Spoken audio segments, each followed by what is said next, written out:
Mantan Menteri Komunikasi dan Informatika Johnny Plate dalam sidang kemarin didakwa melakukan 12 perbuatan melawan hukum. Plate menjadi terdakwa kasus korupsi penyediaan menara BTS 4G dan infrastruktur pendukung Baktikominfo 2020-2022. Dalam perkara ini, Plate dinilai telah menyalahgunakan kewenangannya sebagai menteri. Dalam dakwaan jaksa menyebut Plate memeras Ahmad Latif yang tak lain adalah anak buahnya sebesar 500 juta rupiah setiap bulannya. Pemberian uang itu berlangsung sejak Maret 2021 hingga Oktober 2022. Di tahun 2022, Plate disebut menerima sebanyak 4 kali dengan total keseluruhan 4 miliar rupiah dari Komisaris PT Solitek Media Sinergi Irwan Hermawan. Jaksa menyebut dari total uang 4 miliar rupiah masing-masing diterima Plate sebesar 1 miliar rupiah yang dibungkus kardus. Di tahun 2022, Johnny G. Plate juga mendapatkan fasilitas dari Direktur Utama PT Sunshine Exindo, Jamie Suciawan. Fasilitas ini berupa sebagian pembayaran hotel bersama tim selama melakukan perjalanan dinas ke Barcelona, Spanyol, fasilitas di Paris, London, dan Amerika. Jika ditotal, jumlah fasilitas yang diterima oleh Plate mencapai 1,4 miliar rupiah.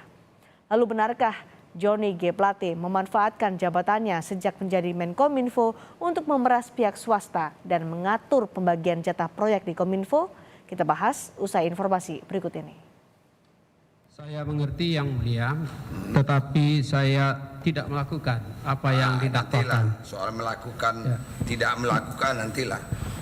Nanti saya akan buktikan. Iya. Mantan Menteri Komunikasi dan Informatika Johnny G. Plate mengaku tak korupsi usai jaksa membacakan dakwaan di sidang perdana kasus korupsi BTS 4G Baktikominfo. Jaksa penuntut umum mendakwa Johnny G. Plate telah merugikan keuangan negara sebesar 8 triliun rupiah.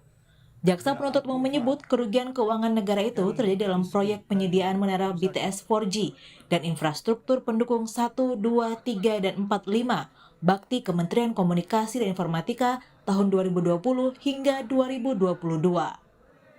Tak hanya itu, jaksa juga menyebut Plate meminta uang 500 juta rupiah setiap bulan yang berasal dari perusahaan konsorsium penyedia jaksa infrastruktur BTS 4G dan infrastruktur pendukung. Yang merugikan keuangan negara atau perekonomian negara sebesar 8 triliun 32 miliar 84 juta 133.795 rupiah antara bulan Januari Februari 2021 meminta uang kepada Anang Ahmad Latif sebesar 500 juta rupiah per bulan yang terrealisasi dari bulan Maret 2021 sampai dengan Oktober 2022. Terdakwa Johnny G. Plate sekitar tahun 2022 menerima uang sebanyak 4 kali dengan total keseluruhan 4 miliar dari Irwan Hermawan dengan rincian masing-masing penerimaan sebesar 1 miliar rupiah dibungkus kardus. Penasihat hukum Johnny G. Plate usai sidang enggan menanggapi dakwaan jaksa. Tim kuasa hukum mantan Sekjen Partai Nasdem itu meminta publik menunggu nota keberatan atau eksepsi yang akan dibacakan dalam sidang Selasa 4 Juli pekan depan. Kita tadi sudah dengarkan dakwaan.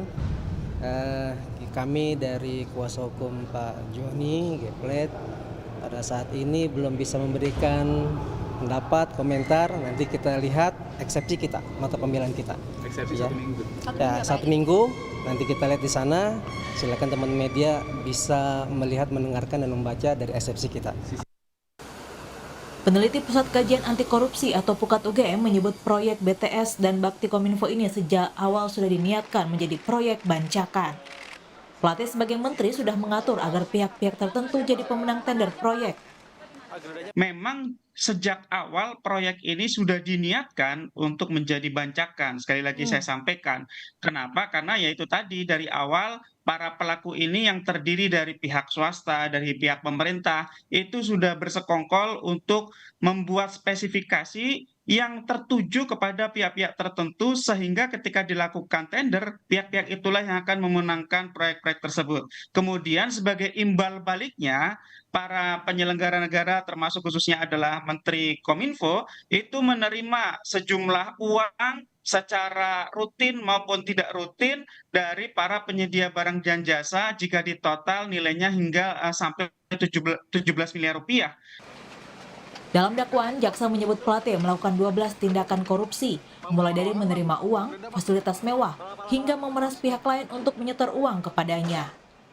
Plate juga didakwa memperkaya diri sendiri hingga 17,8 miliar rupiah dari proyek BTS Kominfo.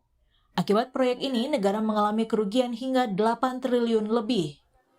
Johnny G. Plate dan terdakwa kasus korupsi BTS 4G Kominfo didakwa dengan pasal-pasal Undang-Undang Tipikor dan KUHP dengan ancaman hukuman maksimal 20 tahun penjara serta denda maksimal 1 miliar rupiah. Tim Liputan Kompas TV.